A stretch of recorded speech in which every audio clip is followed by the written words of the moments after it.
vamos lá. Primeiramente, obrigado a todo mundo que está assistindo agora aqui, tanto você na live quanto você no YouTube. Tá dando uma força gigantesca pra gente. Esse é o primeiro episódio do Grimório Lúdico, que é um quadro do canal que vai consistir num papo, mas para narradores e jogadoras. Vamos conversar um pouco sobre nossas referências, sobre como a gente monta a mesa, sobre nossos personagens. Vai ser algo bem livrezão, não tem pretensão de ser didático em nada. Se você quiser usar alguma coisa que a gente falar aqui, fique à vontade, tá?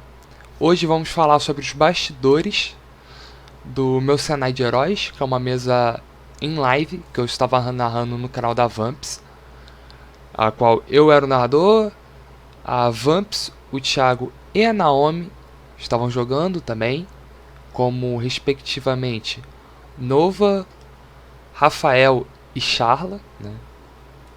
E eu também tô aqui com uma pessoa que me ajudou bastante em montar o Senai, tanto antes do Senai ser stream, tanto antes mesmo do Senai se tornar Senai, né? Que é o Leonardo. Dá uma palavrinha aí, Léo. Seu parecer. E aí, e aí, e aí? E Eu sou o aí? Leonardo, Léo Donardo, Léo. Isso aí, eu ajudei ele em tudo isso. O nome Senai veio de mim, inclusive, e de outro amigo nosso. Uhum.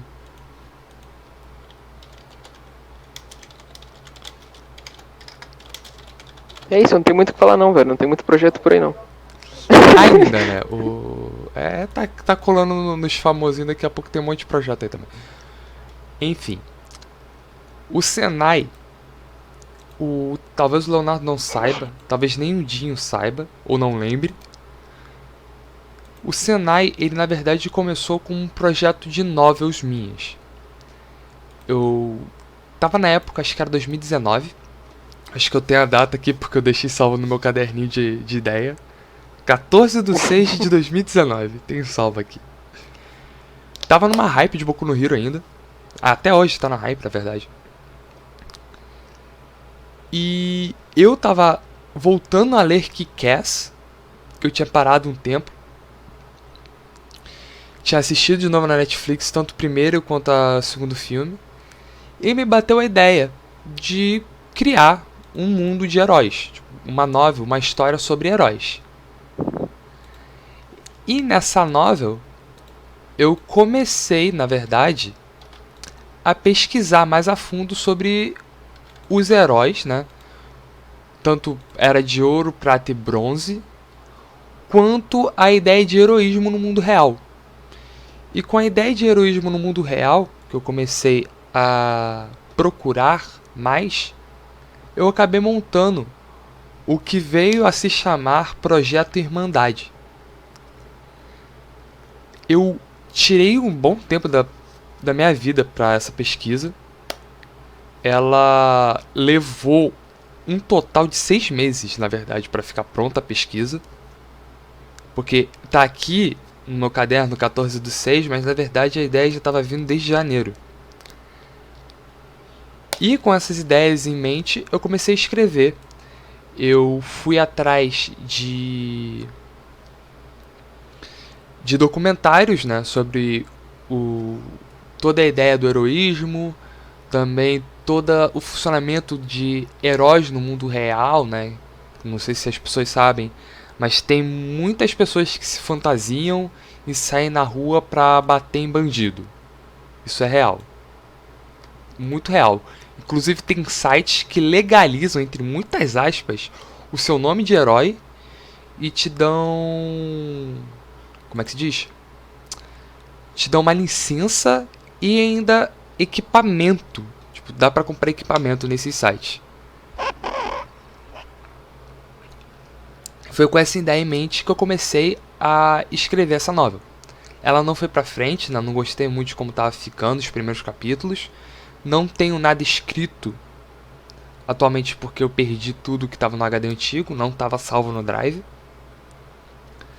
Mas com essa ideia em mente ainda, a gente teve a ideia de jogar uma mesa de Boku no Hero, né, Léo? Eu não lembro exatamente de quem foi a ideia. Na real, não começou nem com uma mesa de Boku no Hero. Começou com uma ideia da gente jogar uma mesa de super-heróis. E eu e você tava no hype da segunda. Não lembro que temporada de Também Boku não no lembro. Hero. Da época. Mas ela tava começando a sair. Aí o Dinho, que não tinha assistido ainda. Pra vocês que são novos por aqui, principalmente do Grimório, vocês vão ouvir muita frase narra pra nós. Narra pra nós. Clássico. Ele mandou um narra pra nós, querendo que eu ou o Lucas narrássemos. E aí eu e o Lucas foi procurar mutantes malfeitores pra começar a narrar uma mesa, tipo, pro Dinho. Aí o Lucas acabou pegando a mesa e eu comecei a ajudar ele a fazer o mundo. Essa mesa inicial, eu tenho as anotações dela até hoje. Eu vou até mostrar pra vocês. Se eu não me engano, é tela 3. Não lembro. Isso, foi! Eu tenho aqui as anotações. O Senai começou como um foco muito do real. A gente estava querendo fazer algo muito real. A nossa ideia era ser bem verossímil, muito próximo até dos filmes da Marvel, assim. Então, quando a gente começou a montar, tava eu e o Dinho, principalmente nessa parte. Como a mesa ia ser no Rio de Janeiro, a princípio, a gente sentou e botou 10 tópicos. Esses 10 tópicos... Opa! Tivemos um follow aí, Vini! Seja bem-vindo, Vini, ao primeiro episódio do Grimário Lúdico. Eu tô contando sobre os bastidores, né? Desde o princípiozinho da mesa que eu tô narrando em stream, né? Acabou a primeira temporada agora, que é o meu Senai de Heróis, uma mesa enfeite baseada em Boku no Hero Academia no Brasil. É isso. Nessa ideia da gente montar algo muito verossímil, botamos meio que 10 leis, né? Uma era sobre a situação das Kirks. Como funciona a pesquisa das Kirks no Brasil? E a gente chegou em duas ideias. Uma que foi por insumo militar depois de 64. E a outra foi minha, que eu coloquei para a mesa do Senai, que está até escrito aqui, que foi a partir de insumo exterior. Vocês vão entender isso um pouco mais à frente. A segunda ideia, e isso está até no spin-off, era... Estamos no Brasil. Talvez aqui a ideia de super-herói não esteja tão bem desenvolvida quanto lá fora. E por isso a gente criou que existe um déficit de heróis profissionais. Eu não lembro se a gente chegou a discutir isso em outras mesas, Léo. Tu lembra? Na real, desde a primeira, né? Tipo, a gente chegou com a ideia de que a nossa ideia principal foi como o Brasil é atrasado. É vida. O heroísmo no Brasil oficial também deveria ser atrasado. Então foi meio. Tanto que na de 84, quanto nessa mais atual, a nossa ideia sempre foi ter poucos heróis no Brasil. Sim. Tanto que quando eu comecei a falar sobre o top 10, acho que não pegou tanto na stream, mas a galera da spin-off sacou. O top 10 só é o nosso top 10 porque tem pouco herói. Tipo, se tivessem mais heróis, os 3 primeiros lugares iam se manter. Mas do quarto pra baixo seria diferente. Seria muito diferente. E no terceiro ponto que a gente coloca é justamente o tapa-buraco. O que seria? Estamos numa era de ouro para os heróis.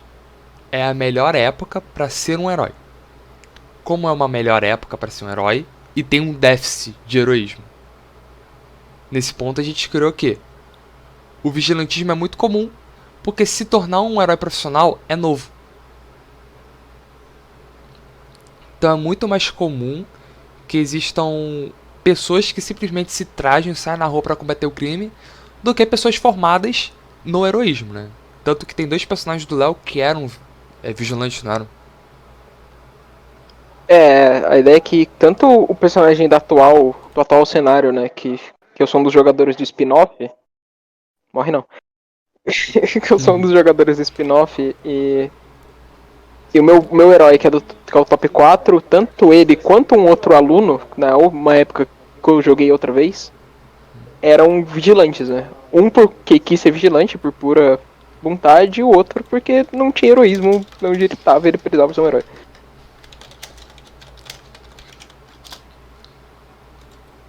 E nessa ideia, a gente criou até alguns grupos de de vigilantes, né? Tinha os luteadores e tinha mais alguns dois ou três. Mas essa era a ideia, tipo, era algo tão novo que até mesmo os aspirantes a herói se tornavam vigilantes em certo ponto, pra mostrar muito desse caos urbano.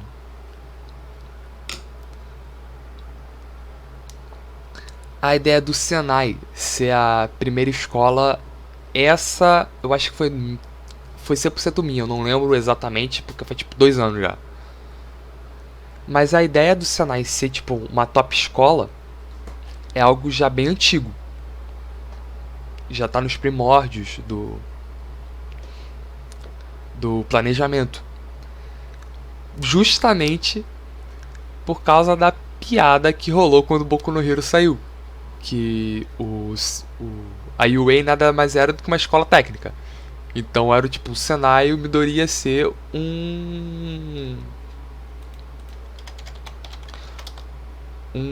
como se diz? Um eletricista do Senai, sabe? Essa era a piada da época e a gente resolveu aproveitar. Nessa época também já existia que o herói, o poderoso seria o diretor, sendo que na época o poderoso era o top 1. Que agora quem assistiu as streams e a galera do spin-off tá ligado, poderoso é o top 3.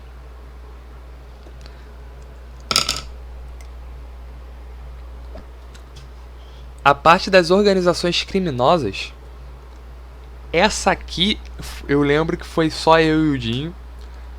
Foi no mesmo dia que a gente falou Narra Pra Nós.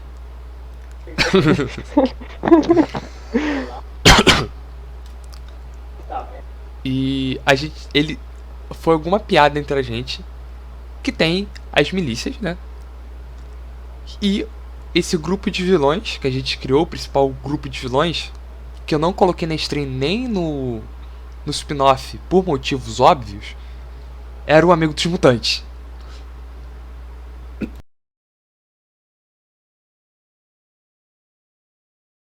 Eu vou pedir desculpa pelas tosses, eu tô saindo de uma rinite, tá foda.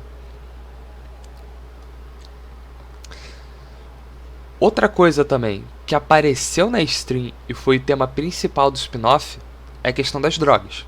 Das drogas de aprimoramento de individualidade. Que tinha, pela minha grande criatividade no momento, foi a Red, Yellow e Blue. Com sendo o chefão dessa organização, o RED. Inclusive, isso está escrito aqui no meu caderninho de anotações. Isso é uma ideia muito antiga, tipo dessa época mesmo. Na época, as drogas teriam o nome de cores em francês, mas aí eu meti o louco na mesa, vai ser em inglês mesmo, porque fica mais fácil de referenciar e falar. Não sei se vai dar vai aparecer muito, mas tá escrito aqui, ó, Cartel RED. Tá aqui bonitinho. Inclusive, a corporação, que no caso seria uma narcóticos especializada nessas drogas de aprimoramento, também tá escrito aqui, que seria a Colors, que apareceu no caso só no spin-off, mas isso também já faz parte da ideia, né? Apesar de não estar escrito aqui no BG do cenário que a gente criou, já era uma ideia bem antiga também. Essa parte aqui, quando eu tava lendo, eu... Na verdade, agora eu lembrei qual era a época do mangá que tava rolando isso aqui. Era quando rolou o arco do My Villain Academia, tipo Konohiro, no mangá.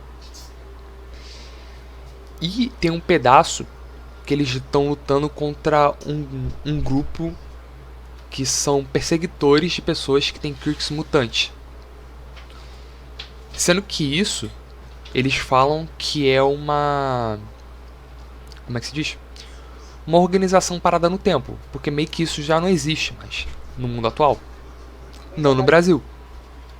Então, uma das coisas que a gente estabeleceu foi que crimes movidos por Kirk estão muito mais comuns, principalmente quanto às pessoas que têm Kirks mutantes.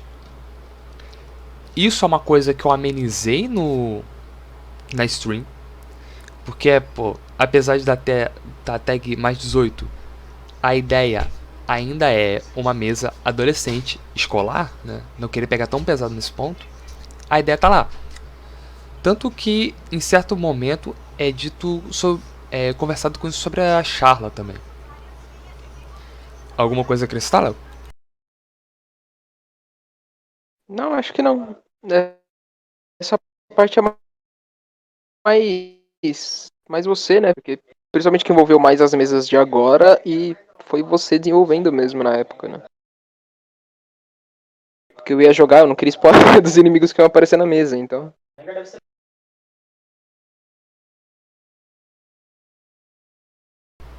Pronto, isso aí é mais estabilizado de volta. Essas três aqui eu ignorei totalmente. Tirando essa parte aqui, que é bem específica e com uma heroína específica. Mas o ponto 8 e o ponto 9 eu, entre aspas, desconsiderei. A existência de outras escolas existem, mas eu não quero me envolver com isso na stream. E a questão da principal competição escolar. Isso aqui é uma clara referência a League of Legends. O nome da competição é Liga das Lendas, pelo amor de Deus. E o daqui de cima, eu simplesmente achei que ia ficar muito confuso para pouco tempo de tela. Apesar de eu vir a usar em algum momento para o nome de alguma escola, caso seja necessário citar. E a questão dos estudantes se envolverem em ativismo social, eu coloquei, mas foi pro spin-off, que a Barda, a heroína número 1, estava se envolvendo em uma ação social contra o desmatamento na Amazônia. E isso ficou até que bem legal, tipo, deu uma ideia, tipo, ela é a heroína número 1, ela tá sempre ocupada, mesmo com coisas que são ditas pequenas. Mais ou menos essa era a base que eu tinha antes de colocar o Sinai pra stream. Mas a gente também tem algumas histórias disso antes da criação do mundo. E eu vou pedir pro Léo falar um pouco porque minha garganta tá doendo. Mano, só mostra o 10 que tem uma galera pedindo no chat. Tá, Léo, só um instantinho. Mas a ideia é basicamente que essa é uma mesa que não veio só pra stream, ela nasceu antes. Tanto que meio que essa mesa da stream é uma continuação direta da última mesa que a gente jogou.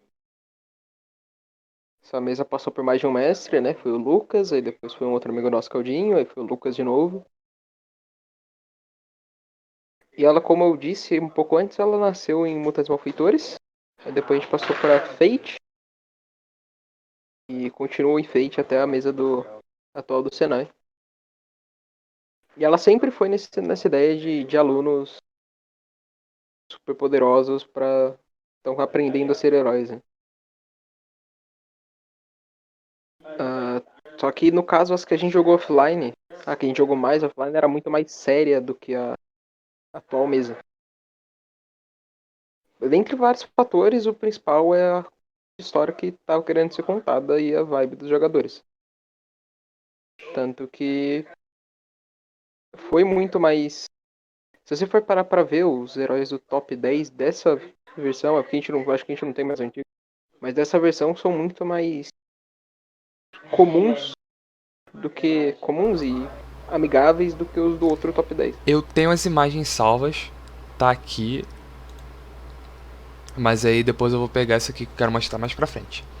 E eu não sei se o Lucas vai chegar a tratar sobre isso em temporadas do Senai, mas basicamente a outra mesa envolveu questões como identidade do próprio herói, até quando você é herói e quando você não. Principalmente a gente enfrentou um grupo extremista, diferente do que a galera tá na mesa agora, que é um grupo basicamente tráfico, estava enfrentando um grupo extremista e queria disseminar a ideia deles e disseminar drogas, como é o caso da mesa do spin-off, acaba começando a se entrelaçar no final da mesa como algo para se desenrolar nas próximas temporadas. Foi mal, o Mickey caiu. Eu não vi.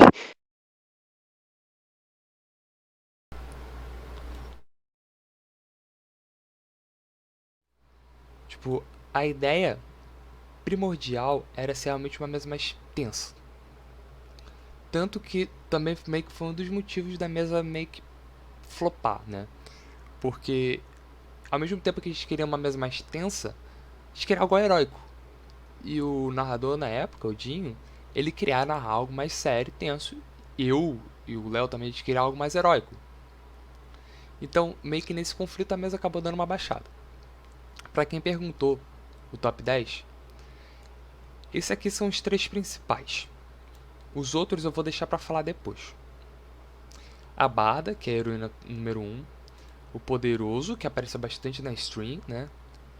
Que é o diretor do Senai, o herói número 3. E o Revoada, que não veio aparecer na stream, mas apareceu no spin-off, que é o herói número 2. Léo, tu lembra de quem foram as ideias dos heróis? Ou foi tudo meu? Tu montou comigo, né? Tu A montou comigo. Barda foi sua, isso eu lembro claramente. O Poderoso foi meio que em conjunto, principalmente você e Dudinho, da ideia de ter um Superman brasileiro. E quando a gente acabou encontrando aquela imagem ali do Poderoso pela internet, e aí o Dinho pensou, nossa, eu vou mudar a cor um pouco dessa imagem para parecer com a bandeira do Brasil e vai dar um ótimo Superman, que surgiu daí. Sim. E se eu não me engano, o Revoada fui eu e você pensando que a gente precisava de um outro herói e a gente queria algo meio Batman. Aham. É, basicamente a Mulher Maravilha, Batman e Superman. Porque eu sou fanboy da DC, vocês que lutam. Eu acho, eu vou puxar aqui na nosso histórico de conversas de Fate, que aqui no nosso servidor pessoal, mas eu acho que eu tenho todas essas conversas salvas ainda. Eu acho mesmo, tipo, real. Deve ter aqui, tipo, em algum lugar perdido. 2 de 2 de 2020.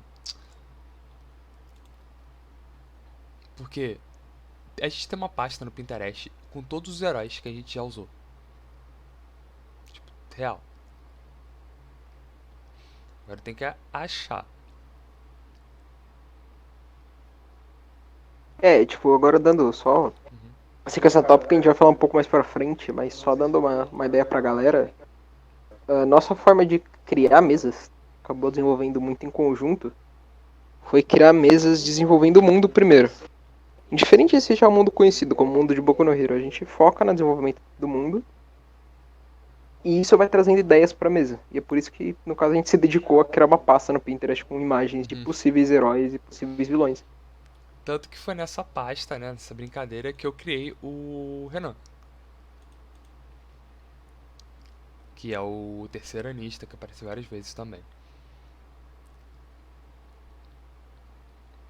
Tá, não tô achando agora. Alguma hora ou outra eu procuro. Devia ter deixado separado, enfim. Mais alguma coisa a acrescentar, Léo? Não, pode continuar, mano. Só um instantinho.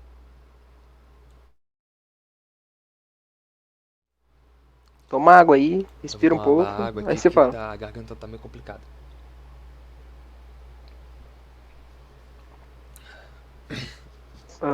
No caso, a gente tá no quarto tópico, né? A gente tá. Como foi criado o mundo, né? O mundo basicamente foi criado dessa forma.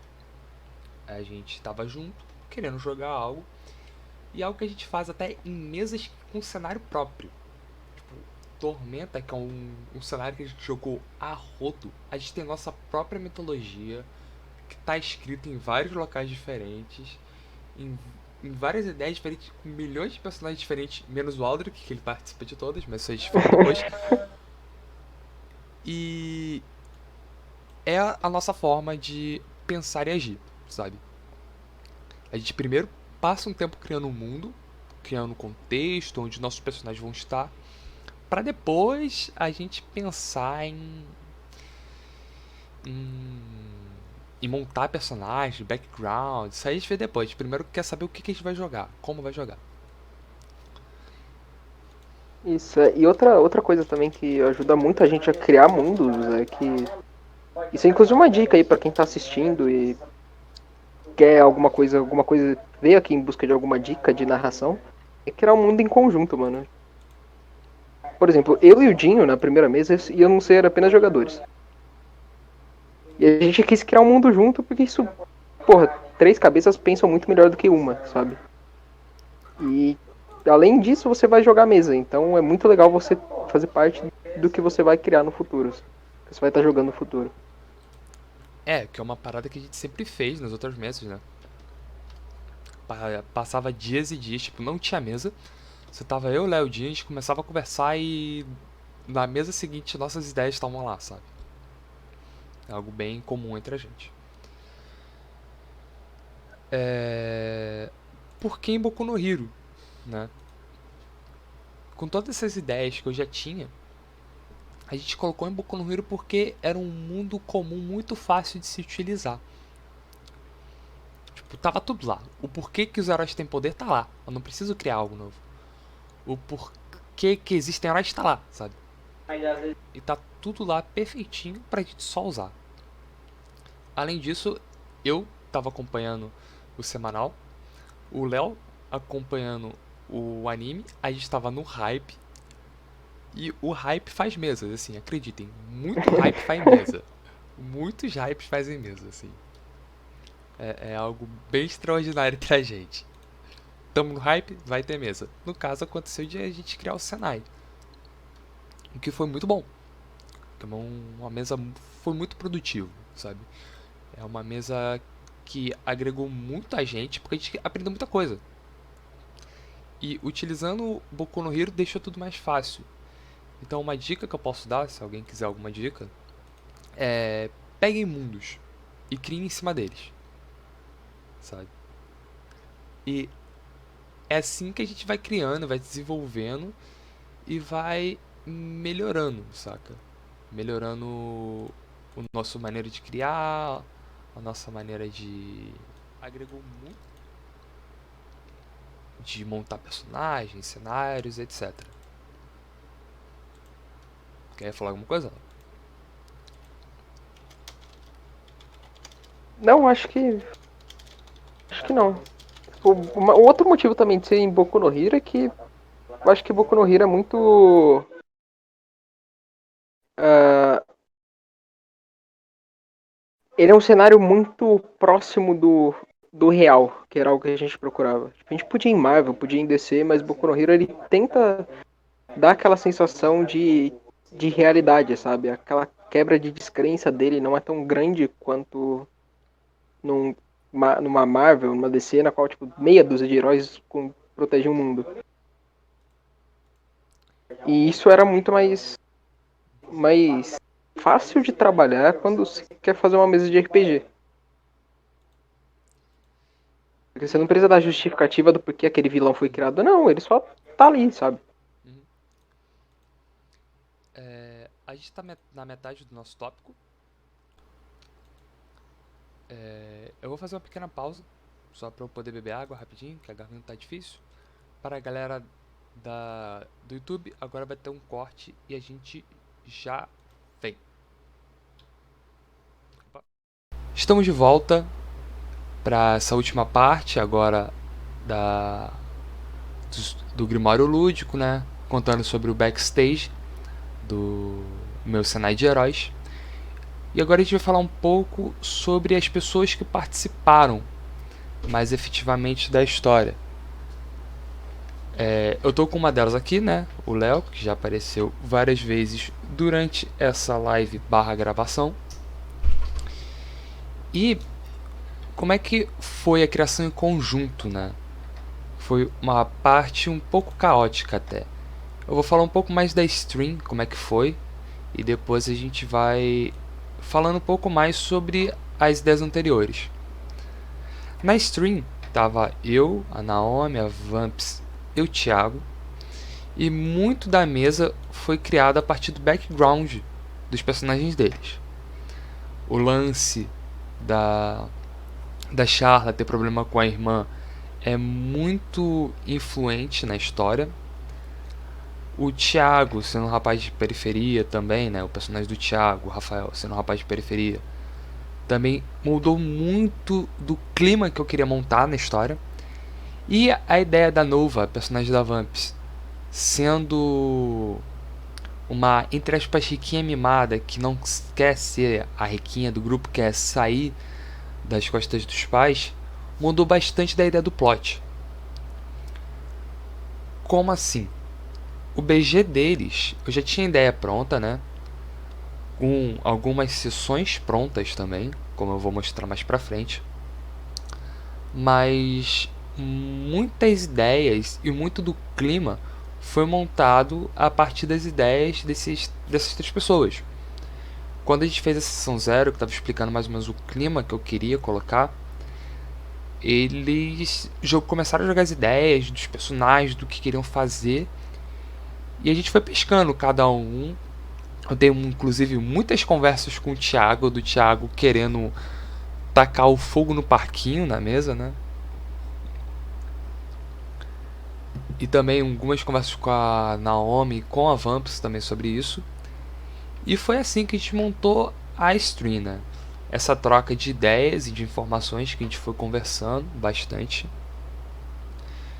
E também, tipo, a grande sacada da mesa do Senai é que ela se monta a partir dos personagens.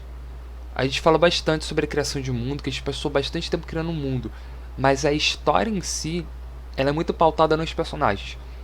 Então, tanto nas mesas antigas, né, nas anteriores à stream, como a da stream, sempre teve em foco pegar os ganchos de histórias de backgrounds e implementar na mesa, sem ficar algo grandiloquente ao ponto de uma fantasia medieval que o personagem na verdade é órfão, mas na verdade o pai dele é o vilão da história, mas ao mesmo tempo ficar importante ao ponto de uma HQ, né? Que esse é o charme que a gente quer trazer também para o cenário do cenário de heróis. É grandiloquente o suficiente para uma HQ, né? Mas não grandiloquente ao ponto de ser um épico gregoriano, sabe? Nas mesas em offline, né? No spin-off também, a qual o Aro, o Mr. Olhinho fez parte. Inclusive os personagens do spin-off estão todos no top 10 dos heróis. Nessas mesas, a gente colocou mais o pé no chão. Como assim? A gente pegou as ideias dos personagens, mas fez algo mais urbano, mais próximo da realidade. Tipo, a mesa está se passando no Brasil. Então faz muito mais sentido ser algo mais próximo da gente do que na mesa de stream, que a ideia é chamar mais público, né? Como toda mesa de stream, a ideia é chamar público para assistir. Por isso a gente coloca coisas maiores, mais épicas, para poder cativar. Na de spin-off, não. A gente procurou ser mais pé no chão, ser mais tranquilo. Apesar de que alguns personagens do spin-off são bem over 9000 total, como o Dual e o Meta, né, Léo? Que simplesmente acabaram com toda a batalha que eu tinha preparado pra season finale do spin-off. Foi. Eles eram. Na minha defesa, você fez a regra do 3 ou nada. E tava no terceiro turno, então tinha meu direito. Segredos de Fate, né? A gente começa a criar vantagem em 3 turnos para no final resolver tudo em um turno só. É assim que funciona. Acho que o Dinho tá no chat, ele deve ter traumas com isso. Muito provavelmente.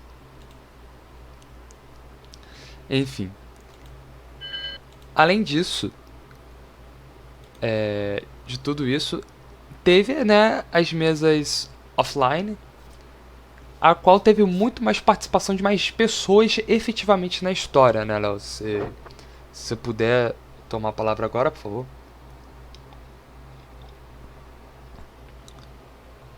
Eu não sei exatamente o que você quis dizer com isso, foi pessoas mesmo, ou personagens que apareceram, mas. É um pouco dos dois, né? Tipo, pessoas e personagens que apareceram bastante. Mas a, a segunda mesa, né? Mesa secundária foi muito mais. Ela serviu principalmente como um background para a mesa primária. E nela a gente envolveu muito mais coisas, né? A gente criou muito mais em conjunto, já que não era para ser um espetáculo. Uhum. E também, tipo, partia do. Basicamente a mesa ela foi redigida pelos personagens. Tinha o plano de fundo e a gente descobriu e resolveu como fazer as coisas.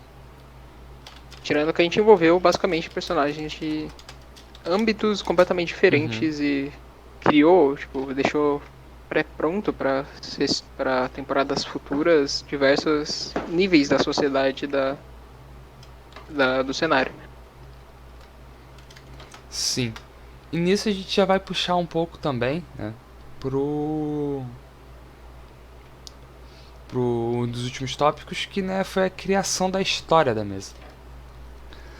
A história da stream e do spin-off foram, assim, da stream o Léo me ajudou a criar a história, mas do spin-off foi muito mais autoria minha. Essas duas mesas, a gente teve um peso de mão maior para escrever a história propriamente dita. Eu vou mudar a tela aqui. Essa aqui é a tela do Jamboard, do Google. E para quem não sabe, isso aqui é uma tela clássica do design de ilhas, que é um método de preparar mesas de RPG bem mais rápido. Depois que você estuda e domina, você prepara mesas de RPG em 30 minutos, sessões de RPG em 30 minutos. Que a ideia é você criar ilhas, criar ganchos, né, pontos de história, e deixar seus jogadores criarem o caminho entre elas. Com essa ideia em mente, na verdade, a gente teve uma sequência de ideia do que fazer. Um final puxava o início do outro, e assim ia. Por exemplo, a primeira prova da stream, né, da mesa na stream, foi a prova de admissão, que era pegar as medalhas e tudo mais. Tem aqui, ó, roubo de medalhas. Vocês podem ver que essa ilha aqui está muito próxima daqui de baixo, que fala da Lívia, que é antagonista da primeira parte da mesa. Aqui fala sobre roubar as medalhas de outros alunos e tudo mais. E isso criaria mais argumentos para Lívia, caso não, né? Na época ela queria terminar com o curso de heróis. Então isso daria mais força para ela falar, olha esses heróis, eles não estão sendo heróicos. Eles estão sendo babacas que estão roubando outros alunos, estão roubando as medalhas dos outros alunos, que esses que foram roubados poderiam ser efetivamente heróis melhores do que eles. E tudo isso foi linkando uma coisa com a outra. Por exemplo, ela não apareceu na primeira sessão, mas apareceu na segunda, que é uma parte bem importante. Estou mostrando minha antagonista. A terceira era o Festival de Boas-Vindas, também já com um antagonismo dela aqui. Como vocês podem ver, a ideia da mesa ela foi bem linear, mas aberta o suficiente para os jogadores fazerem o que quiserem. Tirando, é claro, quando eu comecei a colocar o spin-off, que acabou batendo o tempo entre o spin-off e a terceira sessão, que era o Festival de Boas-Vindas. E nessa ideia, o que aconteceu? No spin-off, como eu disse, era uma mesa mais urbana. Vilões escaparam numa prisão super segura e os nossos heróis estavam indo atrás desses vilões. Um dos heróis, vulgo Blackout, vulgo Leonardo, resolveu chamar todos os vilões pra cair na porrada no Maracanã. Dual, só pra deixar os créditos bem dados. Dual. Foi dual, verdade. Eu falei o nome errado do herói, desculpa. Mas é normal, todo mundo confunde Dual ou Meta. Do Blackout. Você falou Blackout, velho. Você continua aí. Não tem como defender essa. Enfim. O Dual teve essa ideia. E foi nesse ponto que a mesa começou a se abrangir ainda mais. Uma influenciava a outra. A mesa em stream influenciava o spin-off e o spin-off influenciava a stream. A Batalha do Maracanã foi inclusive uma das mesas mais assistidas, né? Teve cenas muito boas, muitos clipes legais da galera se envolvendo com a batalha em si, mas sempre tendo um ponto entre até onde eles podem se envolver e onde não. E é uma das maiores magias do RPG, né? A gente está criando uma história em conjunto. Por criar uma história em conjunto e tendo no total 6 pessoas jogando, a gente acaba criando esse intermesa. Então a história vai se expandindo. É uma ideia que começou bem linear, começou a se expandir, criar mais ilhas e mais ilhas. Tanto que esse aqui eu já parei de usar o Jamboard. Nesse momento eu já tinha parado de usar o Jamboard. Eu vou abrir aqui meu OneNote e mostrar também. Um instantinho.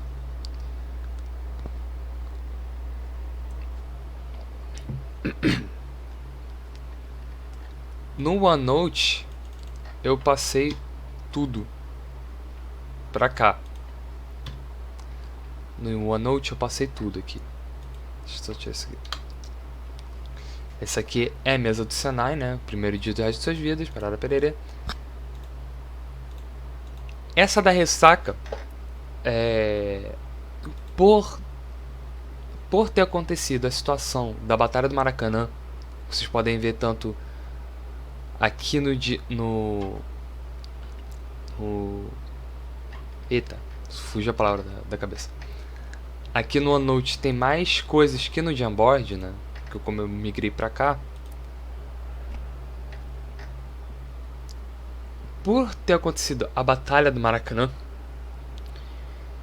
quando rolou a mesa pós-guerra, né? Pós-guerra, rolou tanto a do spin-off quanto a da mesa em si, da stream. Então, aquela mesa, as duas eu escrevi pouquíssima coisa. Por quê? Aqui, como tá vendo, também pouquíssima coisa. Por quê? Eu queria a reação dos personagens. E por querer a reação dos personagens, nesses pontos em específico, eu preferi deixar aberto o suficiente. O método que a gente usa para preparar mesas já é bem aberto, sendo que nesse ponto eu queria o mais aberto possível. Eu queria criação e envolvimento. Por quê? Quando rolou a terceira sessão, que era o Festival de Boas-Vindas, que eu praticamente peguei todas as minhas anotações e rasguei, eu percebi que, pô, a história linear ainda existe. Sendo que se eu for focar nas minhas anotações, ela vai ficar engessada. Por isso, eu decidi deixar a quarta mesa, né, aberta, tipo, totalmente aberta, para saber o que os personagens iam querer fazer, eu queria as reações ali propriamente ditas. E isso casou com a última sessão. Também casou com a última sessão do spin-off. Por quê? Quando a gente preparou a mesa, a gente deixou todas as sessões prontas já. Tirando, na verdade, a gente deixou as 3 primeiras sessões prontas. As outras 3, no caso, as outras 2, ficou a cargo de que ia acontecer na mesa. Com isso em mente, eu comecei a modular. Pegar coisa daqui, colocando ali, coisa daqui, colocando ali. Peguei muitas ideias também que eu já tinha pronta no caderninho, ideias antigas, e comecei a criando essas ilhas, né? Por exemplo, aqui, ó, na última sessão que rolou do spin-off, ela na verdade tem muita coisa aqui de influência da última sessão do meu cenário de heróis da primeira temporada. É basicamente uma interligada na outra, apesar delas terem meses de diferença em game. Essas 2 mesas a gente teve uma preparação mais diferente. Como era uma história para ser transmitida, a gente focou muito mais no desenvolvimento do enredo do que nas situações que a gente ia pensar propriamente ditas, né? A gente pegou um plot básico, que é muito básico, é basicamente a primeira e segunda temporada de Boku no Hero ali, essas sessões, e procurou desenvolver o enredo junto dos personagens. E aí criar a história em conjunto, de uma forma bem mais única.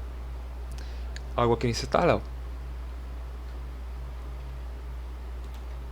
Você tá mutado qualquer coisa. Acho que não, mano. Isso é... Não, eu sei, eu acho que não. Isso daí é mais seu processo criativo, não tem nada a acrescentar, não. Mas vale lembrar também que o nosso caro Leonardo, ele me ajudou a montar as 3 primeiras sessões. Primeiro dia para o resto de suas vidas, minha super escola de heróis e o festival de boas-vindas, ele me ajudou a montar, né? Inclusive foi de grande auxílio, na verdade. E agora a gente falar um pouco sobre a história que a gente tinha antes disso, né? A história que a gente tinha antes disso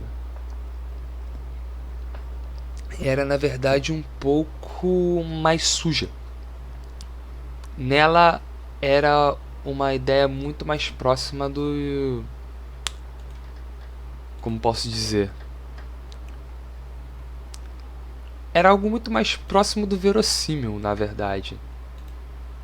A gente estava, como a gente tinha falado anteriormente, a gente estava focando muito mais no real e próximo, assim, algo mais, muito sujo.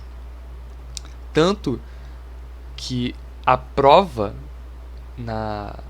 de admissão da escola, o meu personagem deslocou o ombro durante uma luta contra um bode mutante.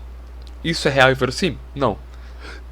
Mas a ideia do personagem se machucar, se quebrar, ser algo sofrido, tava lá dentro, sabe? Não só como o personagem, mas como o personagem do Leonardo também tinha muita coisa mais suja assim, né, Léo? Fala um pouco sobre isso também. A gente... Naquela mesa a gente tinha mais a ideia de ser algo mais sério, né? Menos quadrinho e algo mais próximo do que poderia, tipo, mais ou menos The Boys, sabe? Tipo, os heróis estão ali, mas eles também se machucam, eles também têm peso e principalmente não é só flores no final. Tanto que o meu personagem, a habilidade dele era forte demais pra ele. E ele podia matar alguém com a habilidade dele, podia atravessar o corpo da pessoa, ele era intangível de atravessar o corpo da pessoa, ele podia acabar assassinando uma pessoa com isso. E a gente acabou levando isso pra mesa. Por exemplo, o Renan, que era o meu personagem, inclusive ele aparece. Tanto o Renan quanto o Juan, que são o meu personagem e o personagem do Leonardo, eles aparecem na mesa da stream como terceiranistas. A mesa da stream é uma sequência espiritual. Ela tem personagens que teve naquela mesa, porém com uma nova roupagem, com uma nova ideia. O Renan, por exemplo, ele se quebrava toda hora. Ele se machucava. Ele é um dos personagens que mais se machucava naquela mesa, né? Que também tinha aquela ideia. O meu poder é muito mais forte do que eu consigo aguentar. Então ele utilizava ondas sonoras de diversas formas. Então quando ele sobrecarregava, ele estourava os tímpanos, o corpo dele ficava tremendo e ficava toda essa ânsia nele. E também, tanto o Juan quanto o Renan são heróis que vieram de subúrbio. O Renan veio da zona oeste do Rio de Janeiro, o Juan veio de Osasco, tipo, nossa realidade em si. E a gente começou a montar a mesa em cima dessa ideia, né? De ter muitas consequências. Chegou um ponto que teve consequências até demais, né? Chegou um ponto que tava. A gente acabou saindo um pouco da realidade, despirocando um pouco. Chegou ao ponto de quase virar. Quase virar Crise das Infinitas Terras ali. Faltou bem pouco, de verdade. Deixa eu ver se tem mais alguma coisa. Tá. Em suma, era isso que eu queria falar sobre a mesa do meu cenário de heróis. Tem algumas coisas também que eu quero mostrar antes da gente terminar. E esses são os easter eggs que eu coloquei na mesa. Eu vou abrir aqui umas coisinhas. Nessa pasta aqui, a gente tem os personagens, né? Que eu tenho salvo desde aquela mesa, da primeira mesa. Né, o Juan, o Renan, a Aurora, que era personagem da mesa. A Alice, que é personagem da Alice, que é a Sombria, também faz parte da mesa. É do Big Tree, do Senai. Também tem aqui o top 10. Esse top 10, ele sofreu algumas alterações com o tempo. E eu vou mostrar aqui pra vocês alguns personagens que estavam lá, que ainda estão, e outros que saíram. A Barda, desde o princípio, tinha a ideia de ser a heroína número 1. O Kaiman ainda tá lá, é um herói focado em suporte. Esse aqui saiu, é o Draco. Ele saiu porque eu queria dar espaço para outros personagens, pro top 10. Além do que ele ainda é canônico no nosso cenário. Ele se tornou o mentor da Alice. A Ghost ainda tá na mesa, é a top 10 no caso, que é a heroína que a Charla é fã. Heimdall, o poder deles era fazer portais. Eu tirei ele porque eu não achava que a imagem dele combinava com a ideia que eu tava tentando passar pro Sanai. O Lightmech ainda tá aí, é um dos meus heróis favoritos. Quem criou foi o Léo, ele me ajuda a criar. A habilidade dele é fótons, né? Ele captura fótons de luz, absorve e transforma isso em velocidade. Ele é um herói sensacional. Eu adoro interpretar ele. Só que ele não faz mais parte do top 10, né? Ele faz parte do top 10 ainda.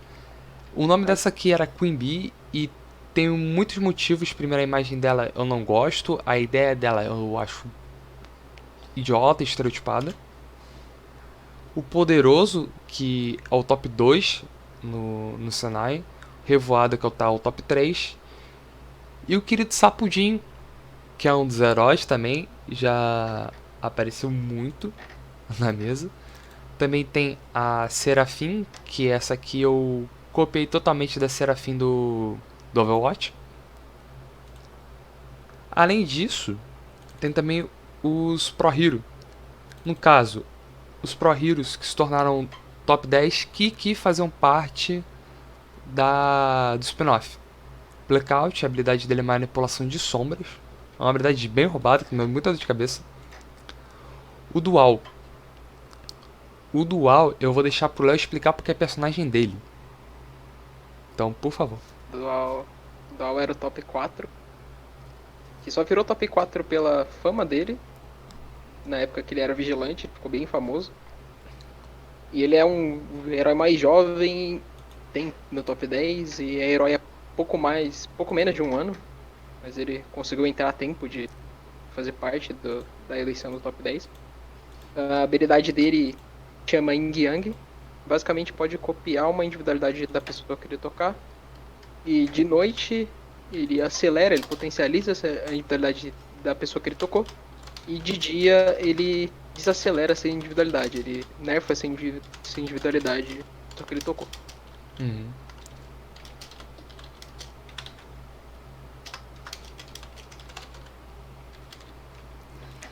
Além disso, a gente também tinha um meta. A habilidade do meta também era uma daquelas habilidades que dava dor de cabeça de usar. Porque a individualidade dele era a conversão de energia. Meta, na verdade, é uma sigla para cada tipo de energia. Era mecânica... Como é que era mesmo? Mecânica, elétrica, térmica e... Atômica, obrigado. E, basicamente, ele conseguia voar utilizando conversão de energia, ficar invisível, um monte de parada que foi... Assim, foram poderes fundamentais para a Season Finale. Tinha também outras ideias de heróis que eu não usei. Esse aqui, por exemplo, apareceu. A Raposa de Fogo, mas foi bem rápido. Foi uma invenção na hora. A Light Spectrum. Essa aqui tá salva, ainda existe. Vou usar ela em algum momento.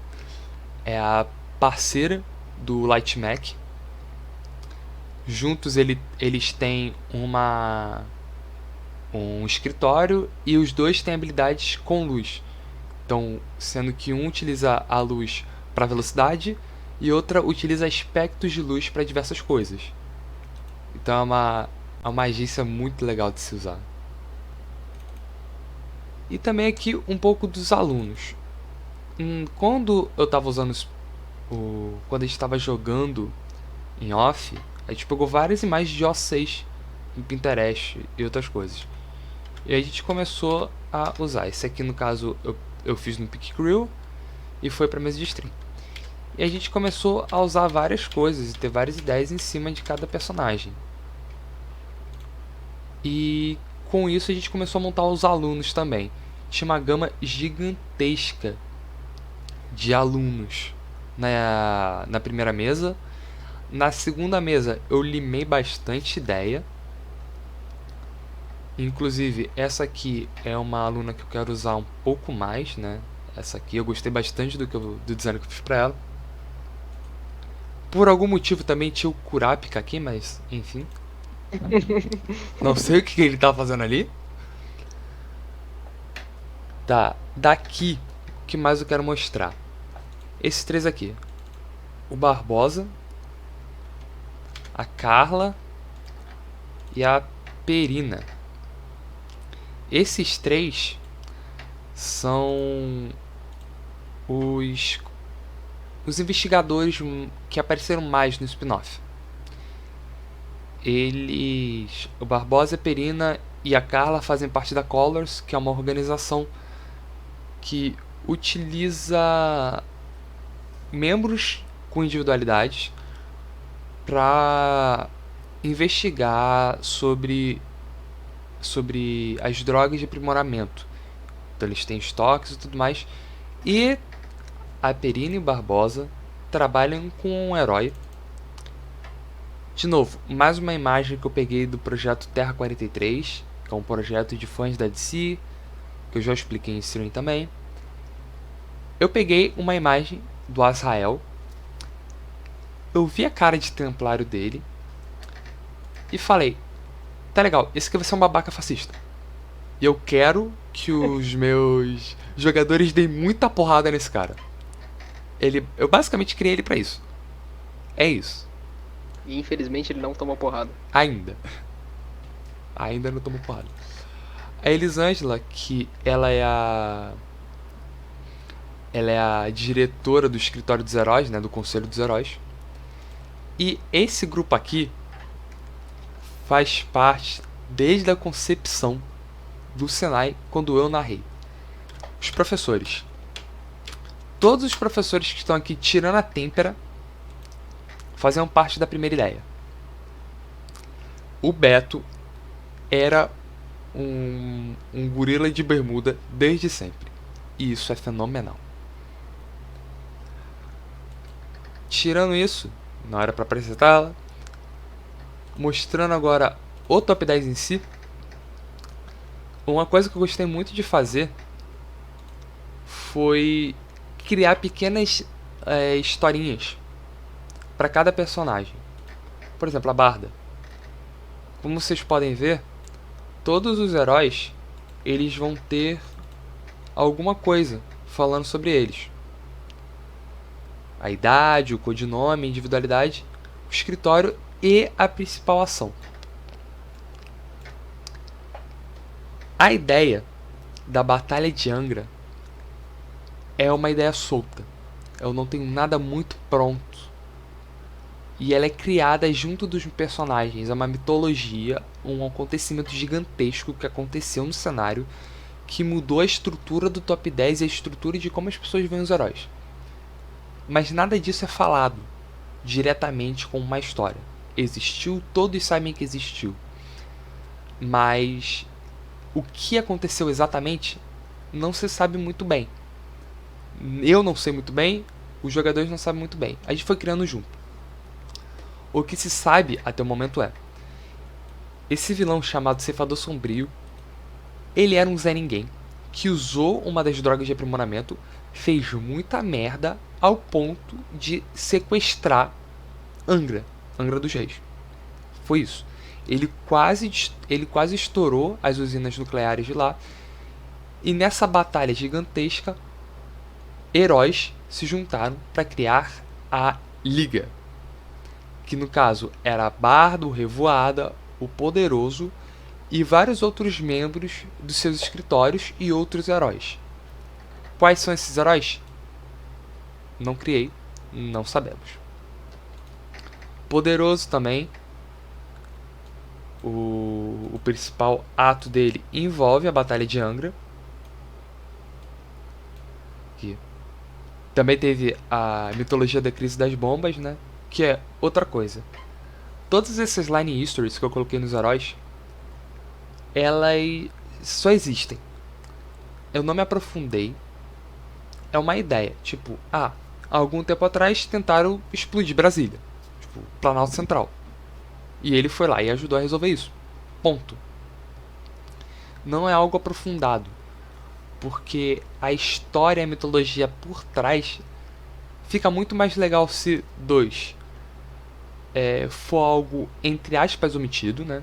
Algo que você vai atrás para saber.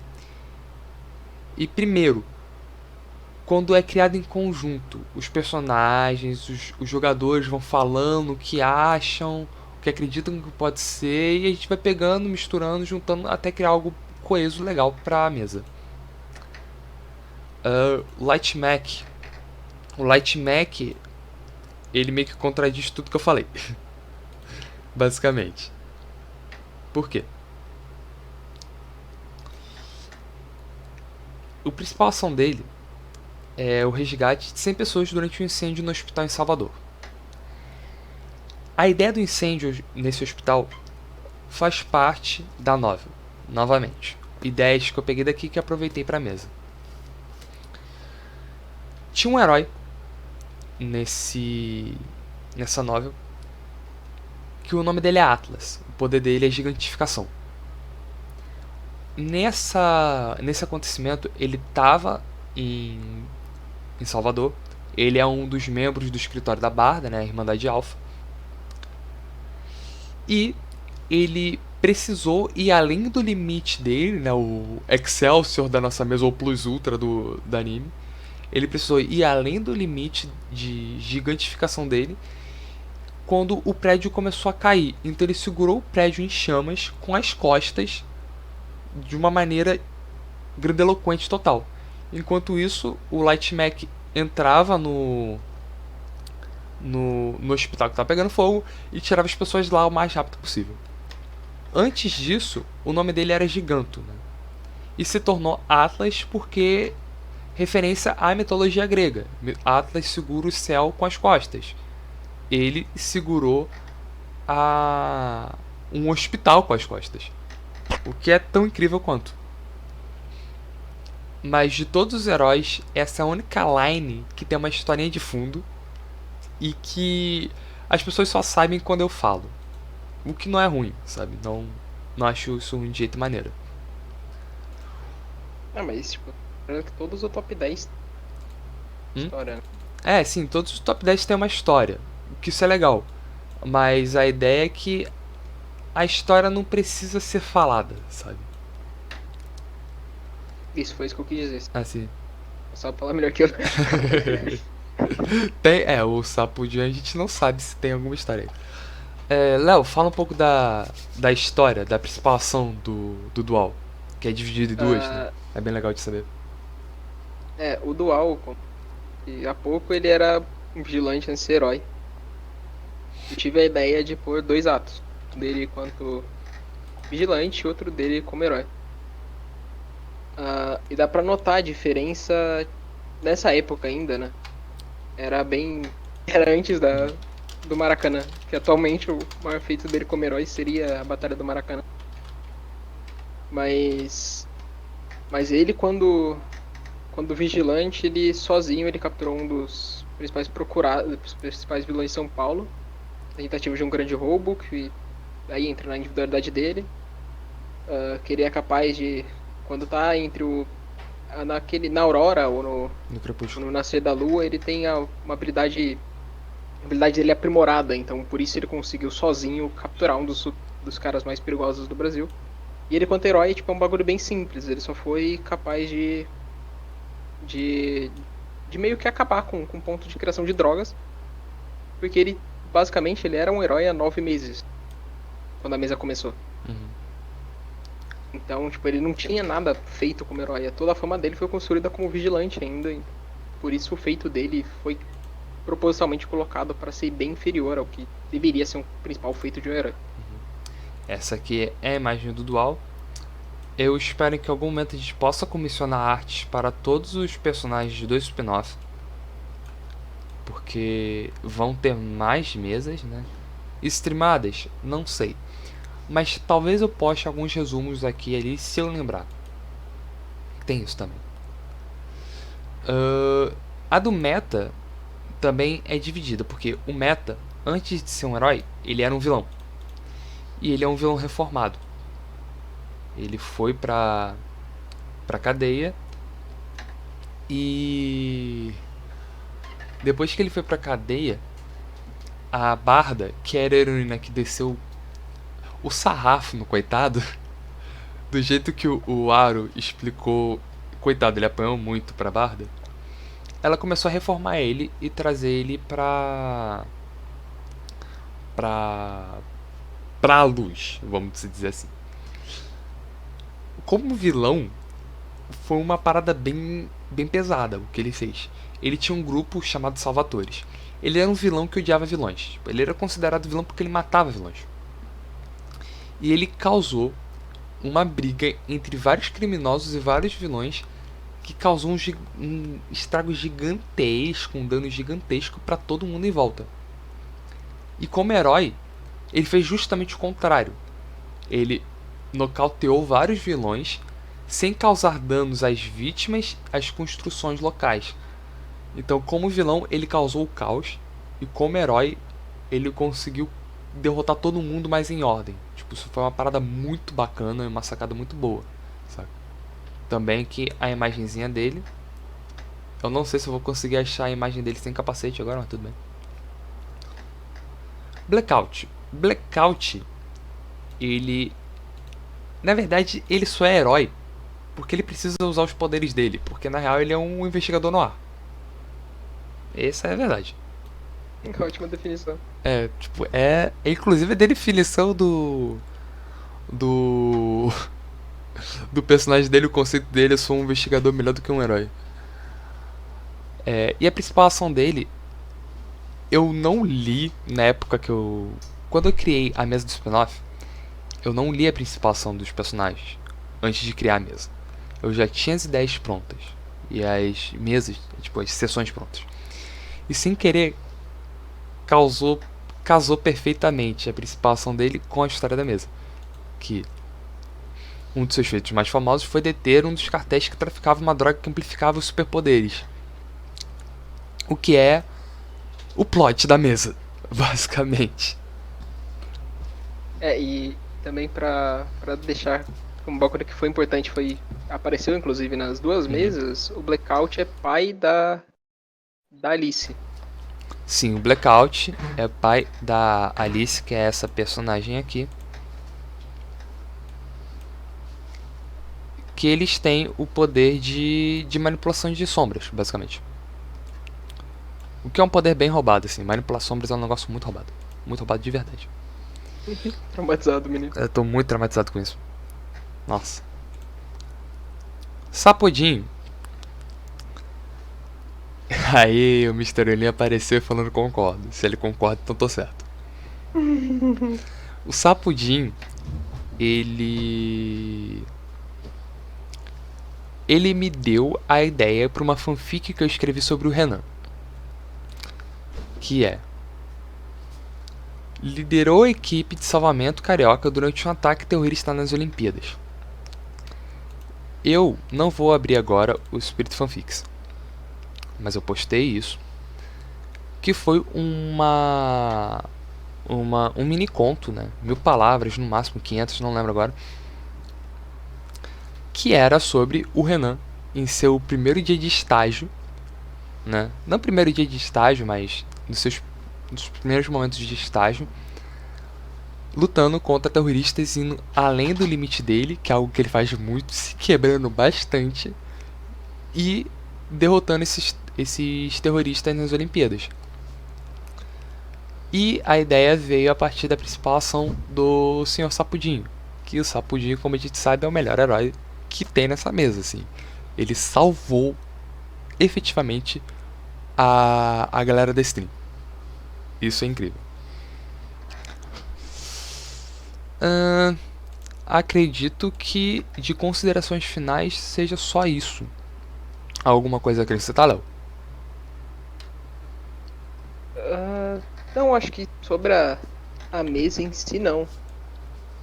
Acho que tem considerações finais só sobre como um dos Pode temas mandar. da gente é tipo, meio que mostrar, ajudar a galera a criar uma mesa, né? Que foi um dos intuitos, inclusive, desse quadro do seu canal. Uhum. Tipo, que eu já disse na primeira parte, mas agora aqui, tipo, tenta criar mesa em conjunto. Uhum. Por exemplo, eu e o Lucas, basicamente eu ajudei o Lucas a criar toda essa mesa, tipo, mesmo que se eu não tava ali diretamente criando, eu ia atrás de imagem pra ele perguntava, o que você acha disso, o que você acha daquilo, eu mandava no privado dele, no meio da stream. Muito. Mano, Pera aí. faz tal coisa, porque o público tá querendo tal coisa, sabe? Uhum. Eu vou puxar essa conversa aqui, porque foi do dia que rolou a Batalha do Maracanã versão stream. Eu tenho que achar agora, porque a gente falou pra caraca, tal. Mas nesse dia em específico, nesse dia em específico, o que aconteceu? Deram a ideia de basicamente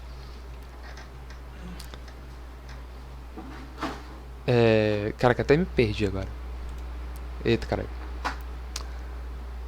Na stream, deram a ideia de ir no Maracanã quebrar porrada com os vilão. Sendo que não era pra isso acontecer. Não era mesmo pra isso acontecer. E o que que rolou? Espera aí. O que rolou? Foi simplesmente o Deu Léo... lag na stream, Lucas, deu lag na stream. Tá, mas tá na gravação, vai ficar de boa. Tá skipando. Tá.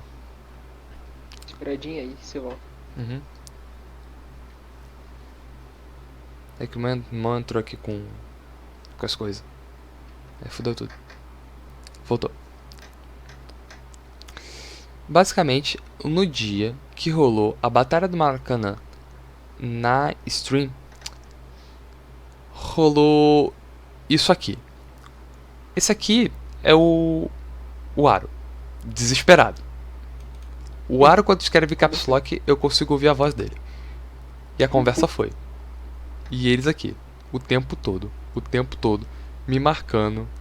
E eu, gente, calma, peraí. Aí me marcando. Aí a galera falando. Isso aqui rolou muito também. E a galera falando. Porque, tipo, essa era a graça da mesa. Era a gente vendo as coisas acontecendo e juntos falando: meu Deus, vai dar merda. Não, meu Deus, isso aqui vai dar muito bom. Pera, vai dar merda de novo. Pera, vai dar muito bom. E essa da Batalha do Maracanã eu guardo muito no coração. Porque foi um evento gigantesco. Assim, um evento gigantesco. Foi literalmente a galera da live, né? A Vanessa, o Thiago e a Naomi. A galera do spin-off, o Dinho, o Léo, o Aro e o Denilson. E a galera do chat ajudando muito a gente durante a mesa e pegando as ideias, e te montando aqui, pegando aqui, até que chegou algo tão coeso e tão orgânico, né? Porque essa é uma das dificuldades de criar uma mesa, é deixar a parada orgânica e verossímil, não verossímil, mas orgânico e natural, que quando tem tanta gente jogando ao seu lado, ela fica muito verdadeira, sabe? Você acredita que aquilo ali era uma história possível. E foi isso que aconteceu nas duas mesas. Foram... Na verdade, se contar todo mundo que participou, tem umas 40 pessoas. De verdade. Mas... a ideia sempre foi essa. Criar algo que, tipo, você escuta, você vê, lê... e fala, nossa, essa história que poderia acontecer facilmente. Algo mais? Tô esquecendo de alguma coisa? A galera do chat tava perguntando sobre a mudança de sistema de mudança de uma feitura pra Fate.